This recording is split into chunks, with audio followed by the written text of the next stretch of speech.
À toutes, bonjour à tous. Merci, Président. Bon, tout d'abord, le groupe LMR s'associe à votre peine et à celle des proches de notre collègue Laurent Lenoir, tragiquement disparu. Président, je vais rebondir sur les propos qui ont été les vôtres. Tout d'abord, pour regretter que vous partiez, parce que je considère que l'écho d'une plénière n'est pas le même selon que vous êtes là ou que vous n'êtes pas là. Donc nous regrettons que cette plénière se tienne déjà dans ces conditions-là, même si ça s'améliore en termes de visio.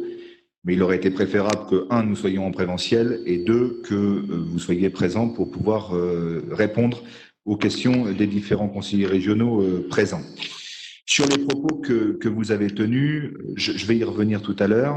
Tout le monde sait que face à l'ampleur de la crise et devant la nécessité vitale de soutenir notre économie, il était nécessaire de mettre en place un certain nombre de dispositifs. Très nombreux sont les dispositifs qui ont vu le jour.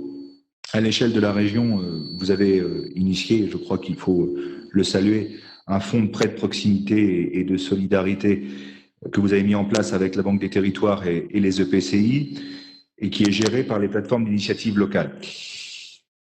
Vous dites que la part régionale dans ce fonds serait de l'ordre de 12 millions d'euros et vous comptez que la Banque des Territoires et les EPCI abondent ce fonds-là. Vous parlez tout à l'heure de rôle de grand frère, ou plus exactement de grande sœur de la région Nouvelle-Aquitaine dans l'équipement qui a été fourni aux départements et aux établissements de santé à l'initiative de la région.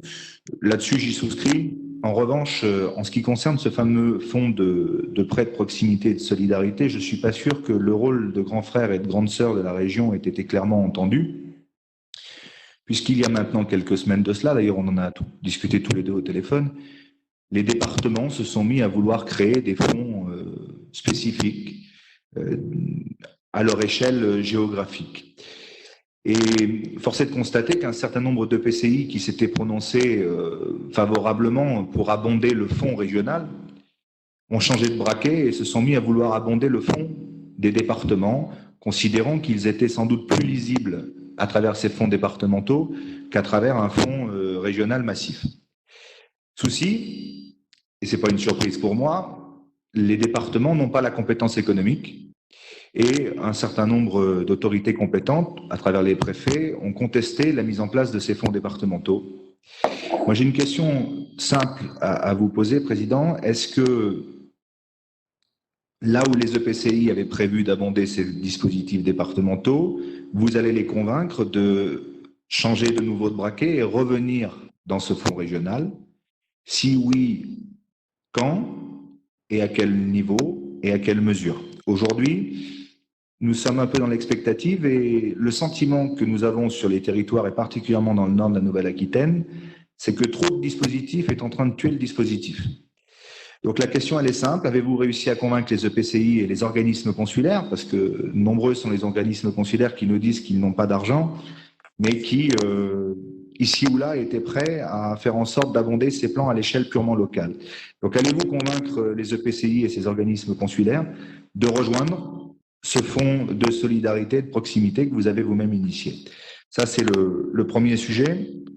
Deuxième sujet, vous remercier parce que je considère que cela a tardé. On a eu l'occasion d'en discuter ensemble aussi, mais vous avez mobilisé le PIC pour les étudiants en santé auxquels vous faisiez référence tout à l'heure. Et nombreux sont nos collègues de tous bords politiques, d'ailleurs, qui vous ont à plusieurs reprises sollicité sur le sujet.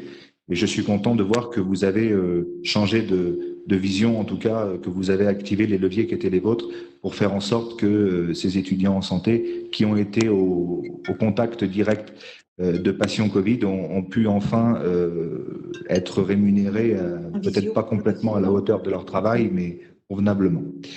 Voilà, Président. Donc, j'attends une réponse sur ces questions parce que le sentiment qu'on a, c'est qu'il y a quand même beaucoup de dispositifs qui aujourd'hui deviennent un peu contradictoires. Merci.